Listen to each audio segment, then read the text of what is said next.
Nous allons essayer de voir comment approcher un enseignement de Jésus, quel que soit le temps. Beaucoup de temps ont passé. Ça fait déjà plusieurs millénaires que Jésus a enseigné, que ce soit son sermon sur la montagne, ou plusieurs fois il était devant les Juifs et les pharisiens. Bienvenue aussi à ceux qui sont en ligne avec nous. Alors, je n'essaierai pas de répondre directement à la question qui m'a été posée ce soir par notre frère, mais je vais essayer seulement de montrer comment approcher un texte biblique.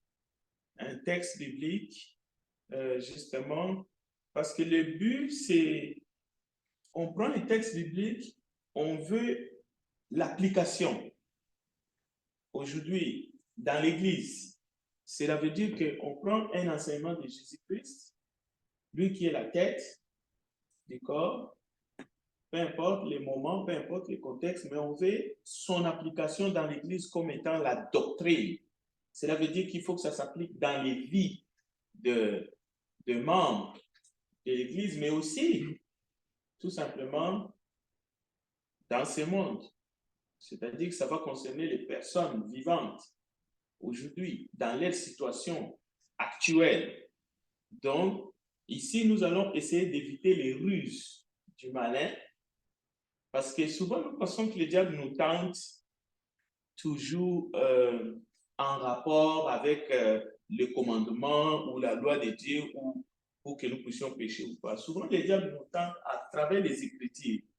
C'est-à-dire qu'il prend une portion des Écritures et il nous tente pour que nous puissions faire dire à cette portion de l'Écriture, ces textes, ce que le texte ne dit pas. Et une fois qu'il arrive à faire ça, il sait que nous allons propager justement cette erreur, cette hérésie à beaucoup, et cela va dérégler, cela va amener beaucoup à commettre l'erreur et à pécher éventuellement. Alors, cherchez avec moi Matthieu chapitre 19. Donc, encore une fois, c'est l'approche du texte. Je ne fais pas une étude textuelle sémantique, c'est-à-dire le mot, la racine des mots, non. On va seulement voir comment approcher un enseignement de Jésus d'il y a 2000 ans déjà passé et comment ne pas l'actualiser, mais selon le ruse du malin.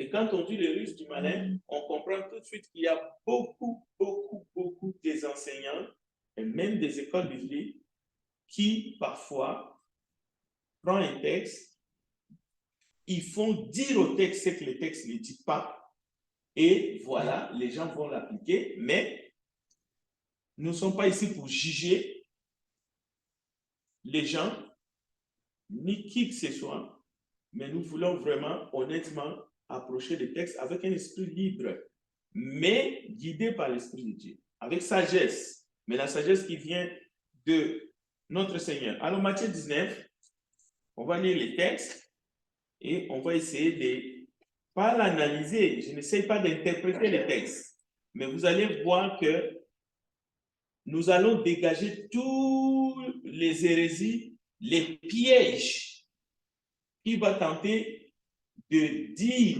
faire dire à ces textes ce que le texte ne dit pas. Alors, Matthieu 19, si vous avez trouvé, lisez les 5 premiers versets. Lorsque Jésus eut achevé ses discours, il quitta la Galilée et alla dans le territoire de la Judée, au-delà du Jourdain. Le grand foule le suivit, et là, il guérit les malades. Les pharisiens l'abordèrent et dirent pour l'éprouver, est-il permis à un homme de répudier sa femme pour un motif quelconque? Il a répondu, n'avez-vous pas lu que le Créateur au commencement fit l'homme et la femme? Et qu'il dit, c'est pourquoi l'homme quittera son père et sa mère et s'attachera à sa femme. Et les deux deviendront une seule chair. Très bien, on va s'arrêter là. Jésus n'enseigne pas comment il faut divorcer de sa femme ici. Déjà, premier point. Ce n'est pas du tout l'enseignement. Donc, il ne faut pas venir ici chercher comment divorcer sa femme dans ce texte-là. C'est une ruse du malin. Il ne faut pas venir ici dans ce texte pour savoir quelle est la bonne manière de divorcer. Ou existe-t-il le droit de divorcer ou non? Non. Regarde. Le pharisien et l'esprit savent très bien qu'il leur était permis de divorcer. Par qui? Le reste des textes nous le dit. C'est Moïse qui les a permis de divorcer.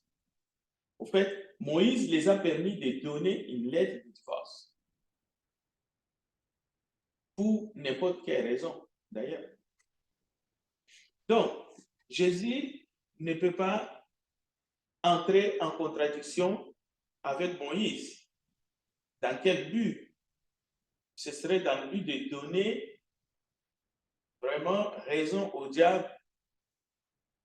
Nous n'aurions plus une doctrine. Cela veut dire qu'entre Jésus et Jésus va alors disqualifier, mais parce que ceux qui lisaient Moïse, ceux qui suivaient Moïse, vont dire, ben écoutez, ton père nous a envoyé un faux. Celui que tu dis qu'il t'a envoyé dans ce monde pour venir nous sauver, il nous a envoyé, mais un faux prophète. Parce qu'on reconnaissait un faux prophète lorsqu'il disait des choses qui étaient contraires avec la volonté de Dieu. Donc, le but de Jésus, en répondant à ces pharisiens, ce n'est pas du tout de discréditer Moïse. Non. Non, pas du tout.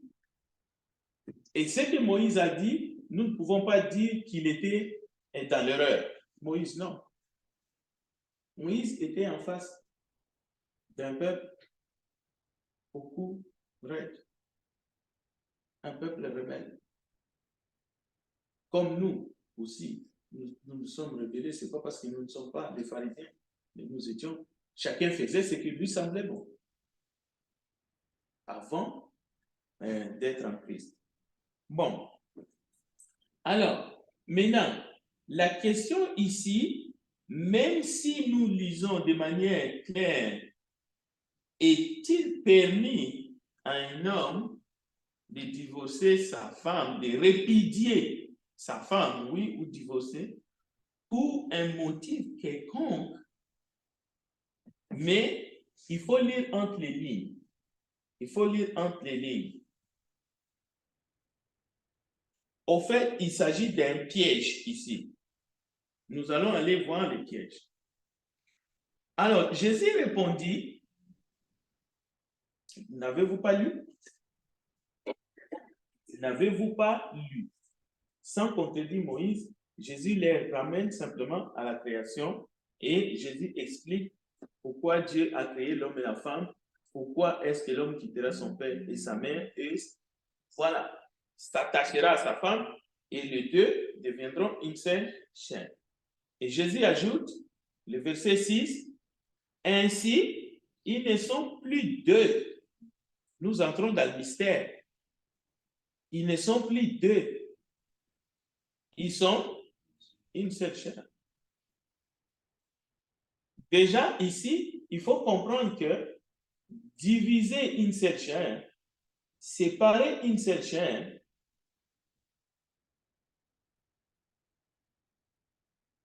je manque les mots. C'est se faire mal soi-même. C'est s'auto-détruire soi-même. Alors, nous comprenons ici pourquoi Dieu est divorce. Parce qu'il a dit depuis les prophètes. Parce que l'enseignement est là. Jésus est en train de, même pas de dire quelque chose de nouveau. Jésus est en train seulement de citer Moïse.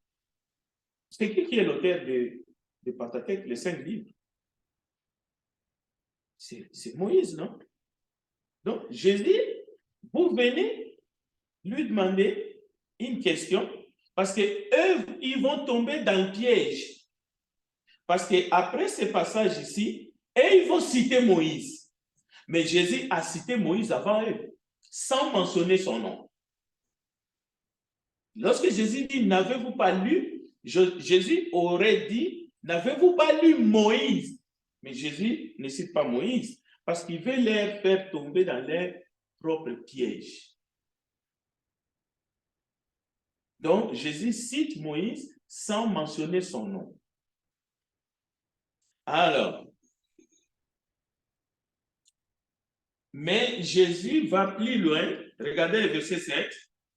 Non, le verset 6 toujours. Il termine le verset 6 comme ça. Que l'homme, donc, ne sépare pas ce que Dieu a joint. Point.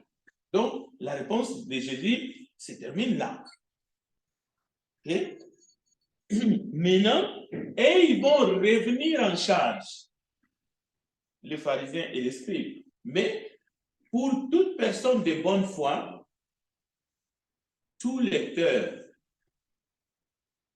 tout disciple, il faut savoir que Jésus, au verset 6, il a répondu à 100% à la question des pharisiens.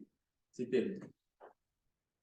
Maintenant, les restes, ils vont tomber dans le piège et Jésus va leur envoyer encore, comme on dit, du fil à retordre. Parce qu'ils sont déjà dans le trou. Ils crient au secours. En toute bonne foi, Jésus leur donne quelque chose, peut-être pour les faire sortir du trou, mais c'est difficile. Leur solution, c'est de se repentir. Leur solution, c'est de reconnaître Jésus comme étant l'envoyé de Dieu et d'être pardonné de leurs péchés. Parce qu'ils vivaient dans les désordres. Ils déchiraient, ils s'auto-détruisaient. C'était Sodome et Gomorrhe. Bien.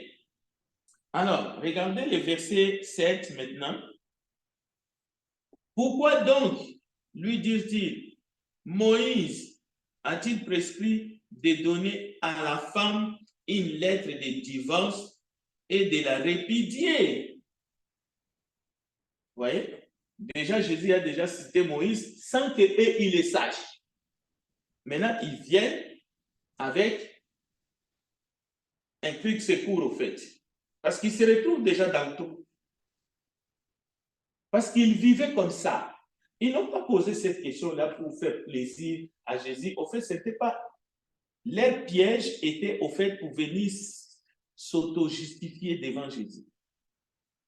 Parce que la manière qu'ils vivaient dans leur vie de couple, les pharisiens, les scribes, sous prétexte que Moïse leur avait donné ces droits-là, la femme était un objet. Pour eux, la femme n'avait pas de valeur. Elle avait la valeur d'un meuble, d'une table, même pas. Alors, ils veulent venir se justifier en citant Moïse, au fait, en salissant Moïse, au fait. Jésus a compris leur jeu. Jésus a cité Moïse et il a cité le Créateur. Jésus n'a pas cité Moïse, mais il a cité les écrits de Moïse, mais Jésus a magnifié son Père. Il a dit, au commencement, il n'en était pas ici. Voici ce que mon Père a fait. Nous comprenons pourquoi Dieu est le divorce.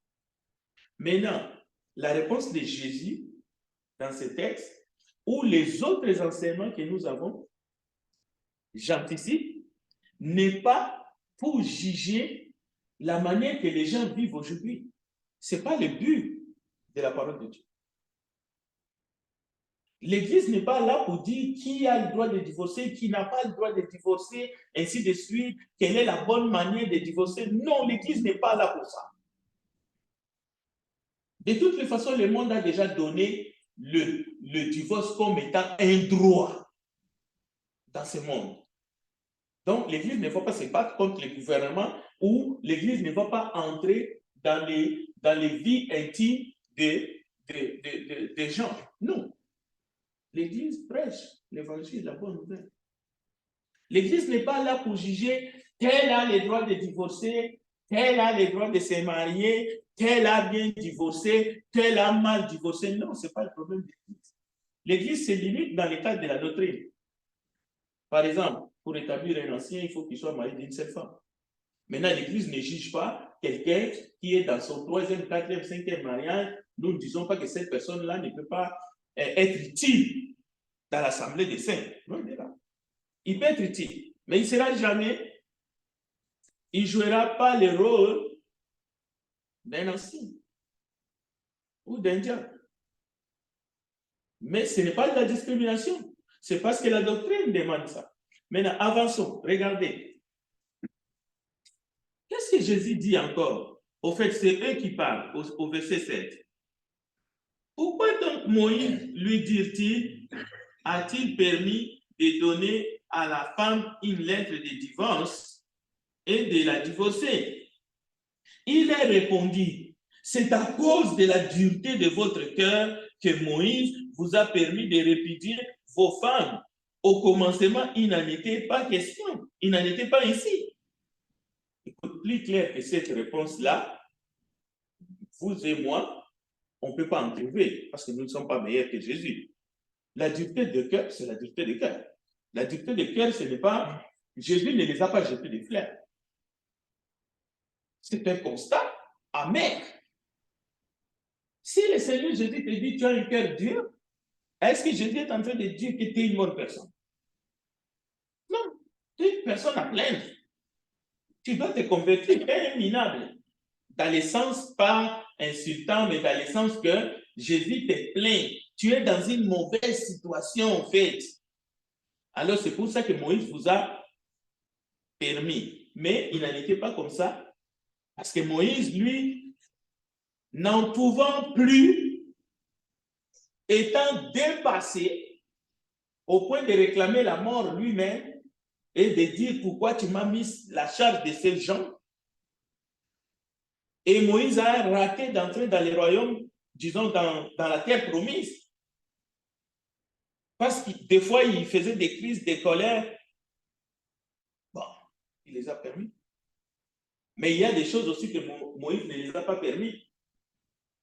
Moïse a permis une fois, après l'adoration de veau d'or, il a mis un côté les gens qui étaient pour lui, de l'autre côté les gens qui étaient pour. Et il a demandé aux gens qui étaient à sa droite de transpercer les gens qui étaient à sa gauche. Moïse a permis ça. Et les frères tuaient les membres de sa famille, ainsi de suite. C'était un carnage. Si vous regardez dans la Bible, vous allez voir ces jours-là, il y a eu plus de 25 000 morts. C'est Moïse qui a permis ça. Bon, maintenant, il y a un piège ici qu'il faut sauter. Il faut réfléchir comme ça.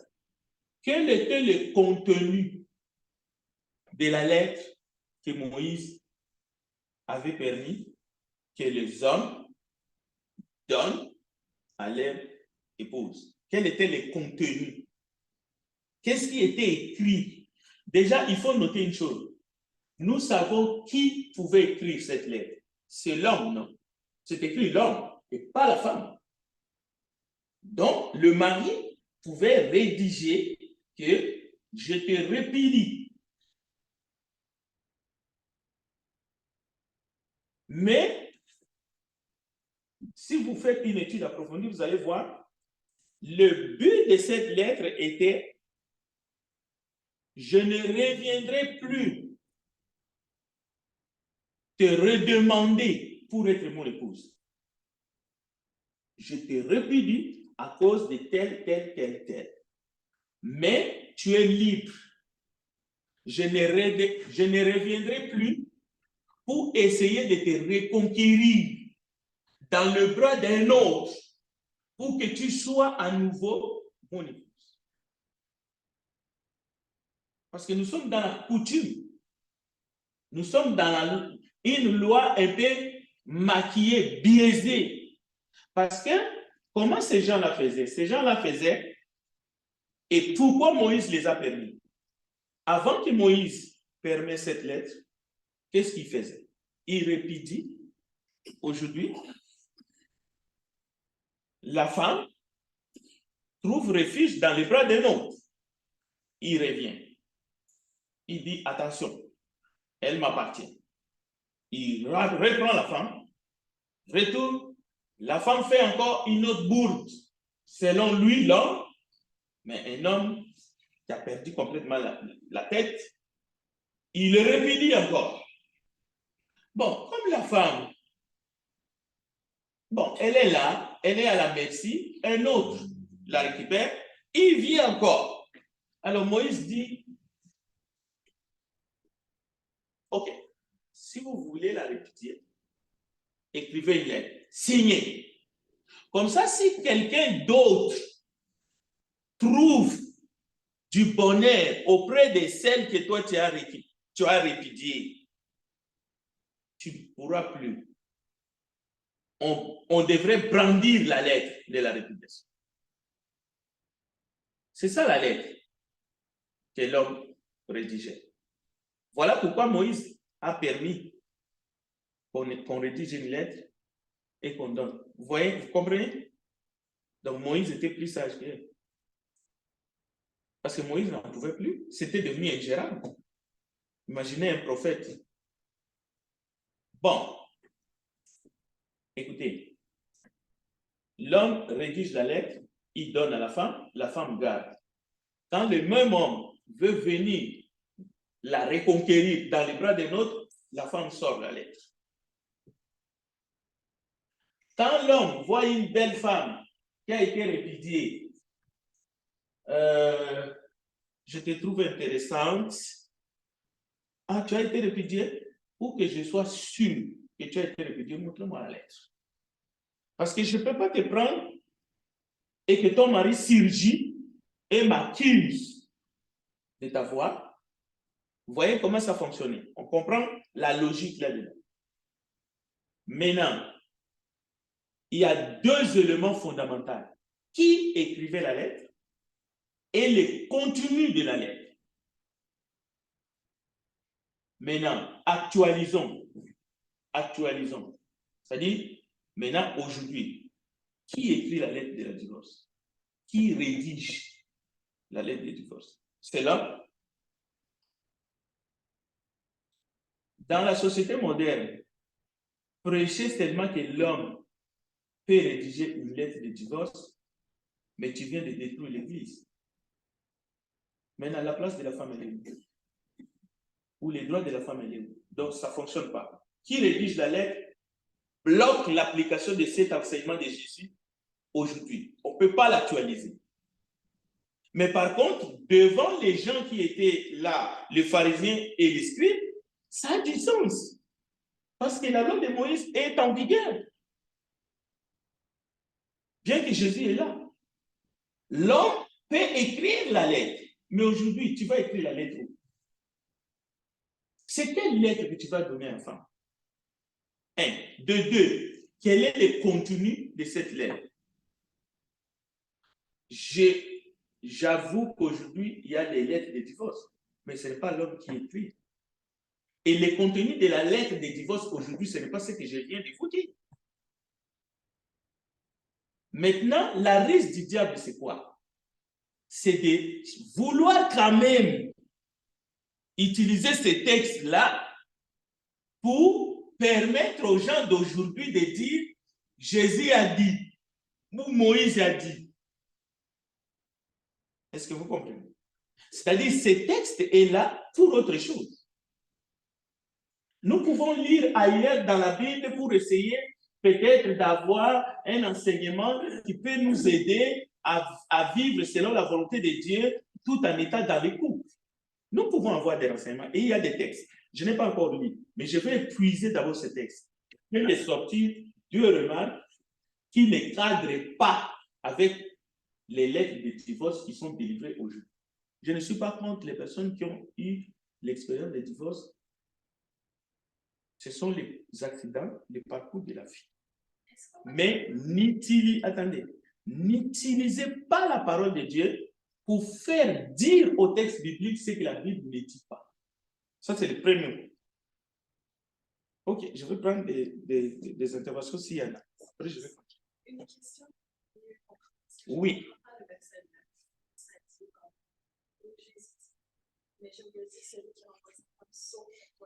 On n'est pas encore arrivé justement là. On va arriver, c'est le prochain. D'abord, on va aller verset 8 après verset 9. Oui, Manuel. Je te félicite pour faire cette étude. Ma question, est-ce que Jésus a parlé en tant que Dieu ou bien en tant que Fils de Dieu? C'est la réponse qu'il a donnée aux Israélites pour les réfléchir. Est-ce que Moïse nous avait bien agi en tant que leader à cause qu'il voit que certains peuples pourraient et puis il a laissé aller? Est-ce que c'est la volonté ou bien c'est la volonté de Dieu de la part de Moïse? Bon. Parce que Paul souvent parlait, quand Paul a parlé, souvent il a dit, à mon avis, c'est son opinion. Et il y a des fois, il a dit que ça, c'est la parole du Seigneur.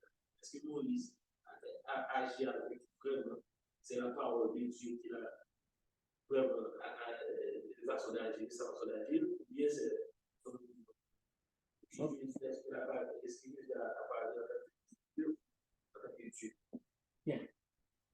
On va continuer. J'ai pris la question, mais je ne veux pas m'éparpiller. Je vais rester concentré. Je dis, je veux vous montrer l'approche, comment approcher un texte et ne pas dire à un texte précis, de ne pas enlever un texte de son contexte. Il ne faut pas faire dire au texte ce que le texte ne dit pas. Alors, on va continuer et je vais, si le temps permet, je vais répondre à cette question. Si Jésus a parlé comme fils de Dieu ou Dieu, j'ai bien compris, comme j'ai bien compris aussi la question de Gloria, mais on va aller pas à pas. Sinon, on va s'éparpiller, on va se perdre. Bien. Alors, revenons sur le texte. Deux anomalies. Si on veut appliquer un texte, c'est-à-dire actualiser, il faut qu'on actualise tout. Il faut que tout marche. Alors, nous arrivons au verset 8 et 9. On ne peut pas actualiser le verset 9 selon la demande de Gloria, mais les versets 6 et 7, ça ne colle pas.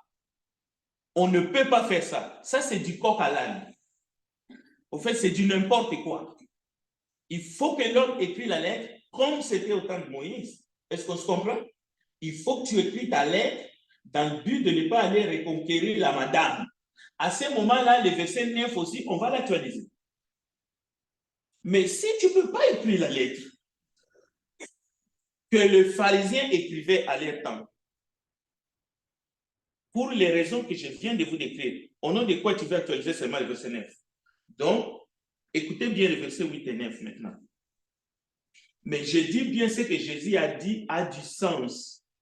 Au moment où il est dit, devant les gens qui sont devant lui, mais on ne peut pas cueillir ça tout frais pour en faire une doctrine pour les gens d'aujourd'hui. Ça ne va pas marcher. Pourquoi? Parce que la lettre de divorce, il y avait la lettre de divorce il y a 3000 ans. Aujourd'hui, il y a des lettres de divorce, mais les deux n'ont pas la même signification, c'est le jour et la nuit. Et ce ne sont pas les mêmes personnes qui rédigent. Aujourd'hui, la lettre de divorce est dirigée par un juge de la cour qui fait ses investigations. Bon. Et déjà, troisième remarque, la lettre était rédigée au temps de Moïse pour n'importe quelle raison. À moins de ne pas être honnête. Aujourd'hui, la lettre de divorce qui est rédigée par la cour n'est pas rédigée pour n'importe quelle raison.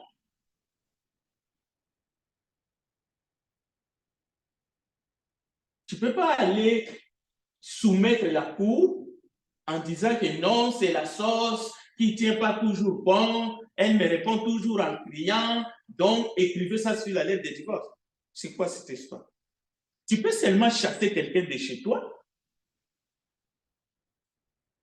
si tu as les monopoles, si tu vis dans un pays où ce sont les hommes qui mènent, ou si tu vis dans un pays où ce sont les femmes qui mènent, on peut seulement te donner 100 mètres. Mais tu ne peux rien exiger en tant qu'homme. Qu'est-ce que tu vas faire? Qu'est-ce que tu vas dire d'abord? On ne va même pas t'écouter. Alors, on ne peut pas évoquer aujourd'hui la lettre de divorce. On ne peut pas dire, oh, ma femme m'a donné la lettre de divorce, ou bien mon mari m'a donné la lettre de divorce. Comme chrétien, cela veut dire que tu marches selon le monde. Est-ce que cette lettre de divorce qu'on te donne, elle est conforme à la parole, à ce que Moïse avait dit? Non. Alors, regardez le verset 8. Le verset 8 dit ceci. Il leur répondit, c'est à cause de la dureté de votre cœur que Moïse vous a permis de répudier vos femmes. Au commencement, il n'en était pas question. Alors, le verset 9. Mais je vous dis que c'est lui qui répudie sa femme, sauf pour infidélité, et qui en épouse une autre, commet un adultère. Bon, déjà le verset 8. La ruse du malin, c'est de passer comme une fusée au verset 8. Et de faire comme si le verset 8 n'existait pas. Il faut d'abord endosser l'adultère du père. C'est-à-dire, c'est comme un manteau. Ceux-là qui prônent, ceux-là qui arrivent au point de divorcer, de mettre ça en application, que ce soit au temps de Jésus ou aujourd'hui, il faut qu'ils endossent l'adultère du cœur. Parce que nous voulons actualiser un texte. Donc, acceptez que vous allez têtu. Et quand on dit dureté du cœur ici, cela veut dire que ça n'a pas fonctionné du tout. Le pardon, tous les exhortations de Jésus, donc pour vous, vous avez décidé de marcher sur la parole de Dieu.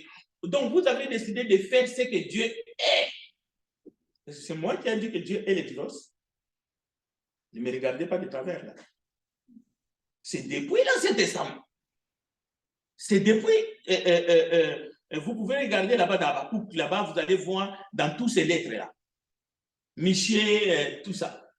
Donc, maintenant, la dureté du cœur d'abord, restons là. Une femme avec un cœur dur, un homme avec un cœur dur.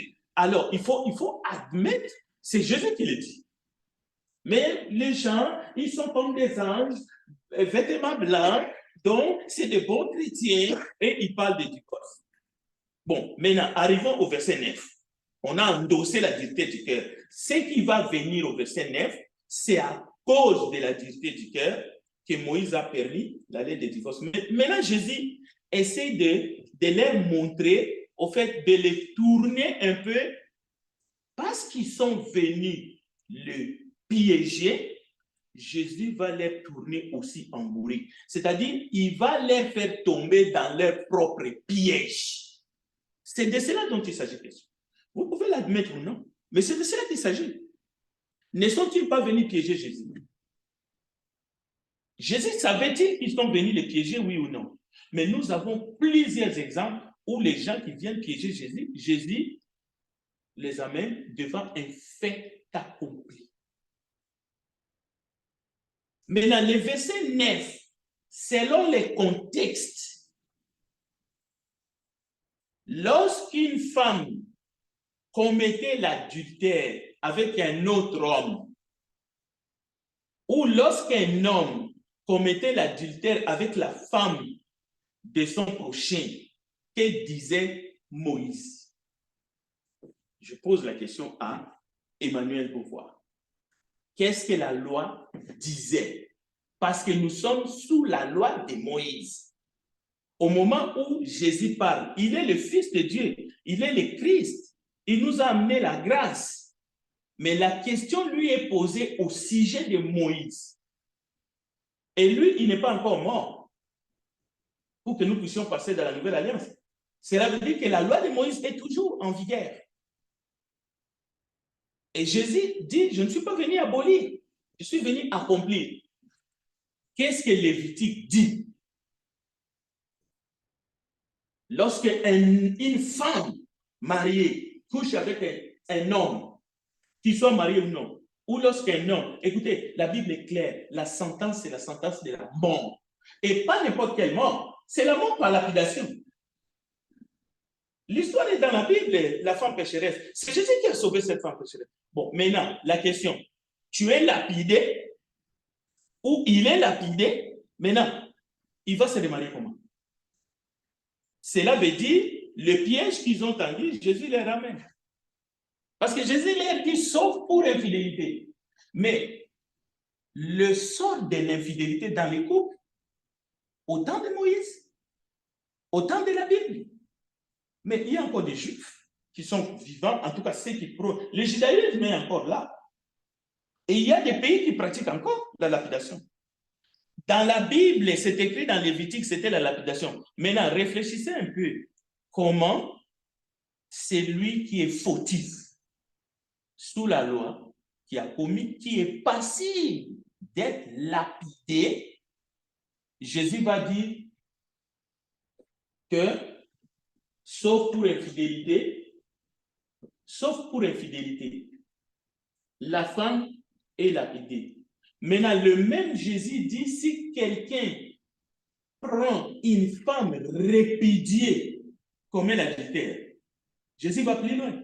Non, il n'y avait pas de femmes qui ont commis l'adultère, qui ont commis l'infidélité. Ils n'étaient pas répudiés. Ils s'étaient lapidés. Bon, maintenant, l'enseignement ici dans Matthieu 19, ce n'est pas l'adultère, ce n'est même pas le divorce. C'est là que je vais m'arrêter. Ici, dans ce que nous venons d'entendre jusqu'au verset 9, Jésus enseigne plutôt sur le remariage. C'est ça la pièce maîtresse.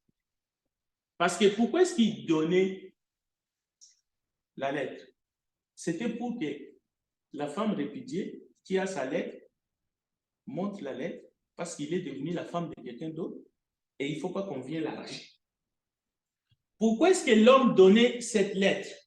C'est pour qu'il dit à la femme, tu es libre, je suis libre, je vais prendre l'autre à ta place. C'est pour cela Jésus au verset 9, il ne se limite pas en disant que, mais moi je vous dis, c'est lui qui répudie sa femme, sauf pour infidélité, commet un adultère. Non. Il y a conjonction de coordination. Et en épouse un autre. C'est-à-dire le vrai sujet, c'est le remariage en cas d'infidélité. C'est pour cela des doctrines ont été faites sur mesure que la personne qui est fautive, homme ou femme, perd son droit de se remarier. Par contre, celui qui n'a rien commis, il peut se remarier parce que c'est l'autre qui a commis l'adultère. Mais est-ce que Jésus a parlé de ça ici? Est-ce que Jésus a parlé qu'entre les deux, celui qui n'a pas commis l'adultère, il peut se remarier, mais celui qui a commis l'adultère, il n'a plus le droit de se marier. Parce qu'on ne peut plus le lapider. Même dans la doctrine de Jésus, lui-même, il a sauvé une femme prise en flagrant délit d'adultère. Maintenant, comment est-ce que nous, on va appliquer la loi de Moïse? Et pourquoi, frère, vous voulez qu'on applique la loi de donner la lettre de divorce? Si nous ne pouvons même plus appliquer la loi de Moïse qui disait le fautif doit mourir, même si nous qui violer une femme était mise à mort. Maintenant, pourquoi vous voulez qu'on applique ce que Moïse a ordonné, la lettre? D'où vient cette histoire que l'homme peut donner une lettre de divorce à sa femme? Ça vient de Moïse. Ça veut dire, nous devons retourner dans la loi. Nous devons retourner dans l'application de la loi de Moïse. Non. Donc, allons ailleurs dans la Bible pour essayer de voir. Mais ce texte-là, que Jésus soit le Fils de Dieu depuis qu'il a quitté les siens, mais lorsqu'il parlait aux gens qui étaient sous la loi, il leur parlait par rapport à la loi. Mais lorsque nous sommes passés de la mort à la vie, l'Église n'est pas née avant Pentecôte. L'Église est née après Pentecôte. Mais ça ne veut pas dire que tous les enseignements que Jésus a dit avant ne servent à rien. Non. Mais nous ne pouvons pas en faire des doctrines de manière caricaturale et essayer d'imposer ça sur la vie des gens. Je viens de vous dire, chacun écoute la parole de Dieu. Nous avons plein de versets qui nous parlent de la vie des couples. Maintenant, ne soyons pas des auditeurs oubliés. Chacun doit chercher à mettre en pratique la parole de Dieu. Mais s'il arrive des cas difficiles dans les couples, dans la famille, ne courez pas à l'église ou ne venez pas brandir la Bible pour essayer de justifier quelque chose qui n'a pas tenu bon dans ta vie de couple. Au contraire, cherche la face de Dieu, mais avec humilité. Ne créez pas non plus une doctrine pour essayer de dire aux gens, maintenant, vous savez, si ta femme te trompe, tu peux te marier avec un autre, c'est Jésus qui l'a autorisé. Non, c'est faux. Ce sont des fausses doctrines. Au fait, c'est dire, faire dire à un texte ce que le texte ne dit pas. Les textes ne solutionnent pas nos problèmes de couple ici dans Matthieu 19. Si on est vraiment censé de comprendre ce que Jésus a dit ici, au contraire, c'était un débat avec des personnes qui ont une dureté de cœur, mais sans précédent. Et d'ailleurs, ils vont les crucifier. C'est eux. Ils vont les crucifier. Ils n'ont jamais. Étienne va leur dire la même chose. Homme au cou raide, incirconcis des oreilles. Qu'est-ce qu'ils vont faire? Ils vont sauter sur Étienne, ils vont les lapider. Alors, il ne faut pas prendre ces textes-là pour essayer de solutionner nos problèmes aujourd'hui. Et là, je dis aux jeunes, vous voyez l'importance de ne pas faire un choix comme ça parce que je veux me marier, que les gens sachent que je suis marié, et puis tu marches sur toute la parole de Dieu. Mais tu vas voir ce que tu vas voir. Il faut rester dans la prière. Il faut écouter Dieu. Il faut avoir un esprit de discernement. Il faut se laisser guider par l'esprit de Dieu et pas l'esprit du monde. Parce que le monde a ses valeurs qui ne cadrent pas avec les valeurs de Christ. Alors aujourd'hui, il y a un mélange qui s'est fait et vous voyez les résultats. Les fruits ne sont pas bons. C'est vraiment amer. Regardez le nombre de divorces. Regardez la qualité de nos enfants aujourd'hui. C'est parce que ça ne va pas dans la famille. Mais là où Jésus règne en maître, on voit, il y a beaucoup de jeunes aujourd'hui qui servent le Seigneur et qui sont à l'affût, qui aiment Dieu, qui aiment la parole de Dieu. Et voilà. Donc, moi, je dis seulement qu'il ne faut pas vous tromper. Le monde distille du poison. Et c'est ça qui nous détruit, y compris nous, les adultes. Le monde nous détruit. Et l'Église, l'erreur que nous faisons, nous, l'Église, c'est de suivre le monde. Oui, il y a maintenant une lettre de divorce dans le monde. Est-ce que l'Église autorise aussi à l'homme de donner une lettre de divorce à sa femme? Tu sais que si tu donnes une lettre de divorce à ta femme que tu as épousée, c'est quoi l'enseignement que tu donnes à tes enfants? Je pense qu'en lisant le verset 9, au début, c'est plus difficile à comprendre juste en isolant juste le verset 9.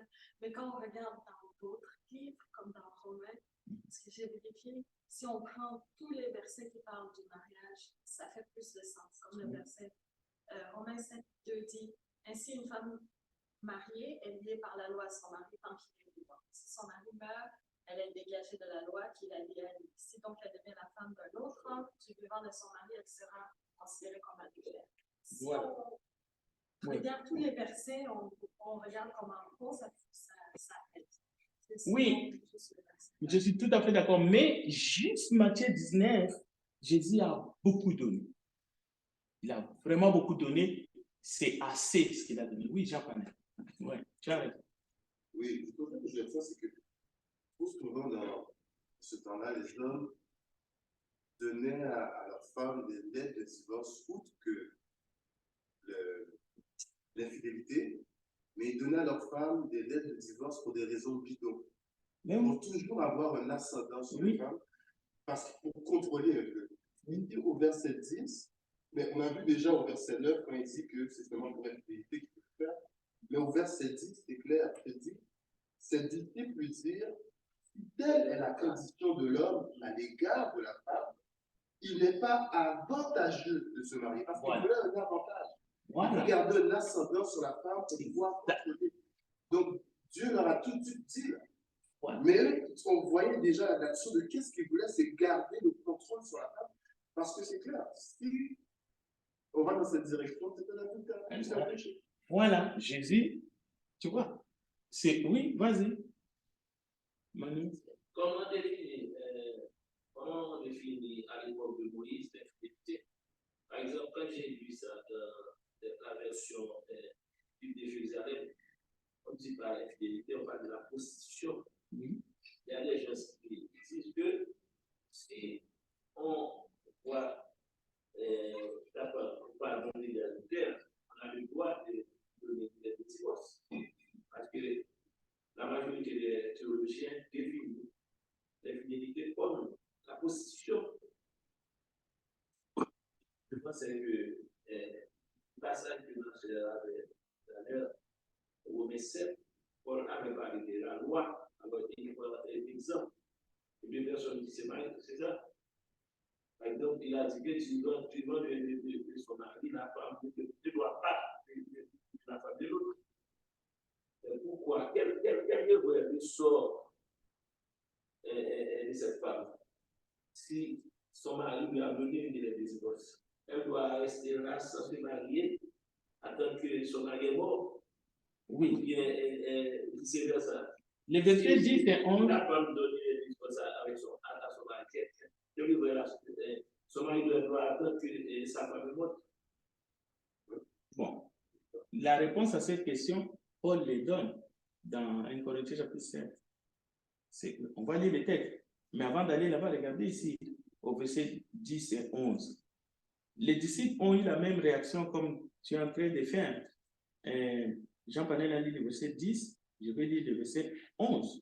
Le verset 11, c'est Jésus qui dit, Jésus leur répondit, tous ne comprennent pas cette parole, mais seulement ceux à qui cela est donné. Cela veut dire qu'on peut toujours avoir des questions pour essayer d'aller plus loin comme justifier. Et si c'est un jeune de 20 ans qui a commis l'adultère et puis son mari lui donne la lettre de divorce, il va rester comme ça jusqu'à sa mort. Mais tu ne connais pas des jeunes de 20 ans et un jour qui sont morts? Il y en a. Mourir, ce n'est pas une question de vieillesse, là. Donc, sans vouloir dire que la mort va venir régler les affaires des couples, loin de là. Mais souvent, dans les liens, c'est dit, même les prêtres les disent chaque jour. Maintenant, en été, vous allez attendre jusqu'à ce que la mort vous sépare. Ce n'est pas une question d'appeler la mort sur les gens. Alors, regardez dans 1 Corinthiens chapitre 7. 1 Corinthiens chapitre 7. On peut pécher très jeune, on peut pécher très tard. Ce n'est pas ça le problème. Le problème, c'est de rester dans le principe de Christ. C'est ça qui est important. C'est-à-dire, Dieu nous veut en tant que des responsables. Dieu ne nous veut pas des gens qui disent toujours, ben écoute, je suis dans l'impasse. Tu m'as amené dans l'impasse. Non. On doit être responsable de nos actes, c'est tout. Quel que soit notre âge, jeune ou moins jeune. 1 Corinthiens chapitre 7, regardez ce que le texte dit. Ce n'est pas le texte par cœur, c'est ici qu'on va s'arrêter. Alors, regarde. Le texte dit, je pense que c'est le verset. Oui. Verset 10, hein? Voilà, tu peux lire. À ceux qui sont mariés, j'adresse non pas moi, le Seigneur, cette instruction. Que la femme ne se sépare pas de son mari. Continue. Si elle est séparée de lui, qu'elle reste sans se marier, qu'elle se réconcilie avec son mari. Et que le mari ne divorce pas de sa femme. Voilà.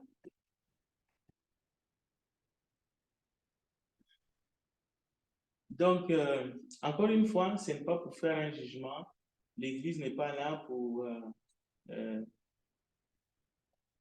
juger entre les couples. Mais l'Église prêche la vérité. Il peut y avoir des difficultés dans le couple.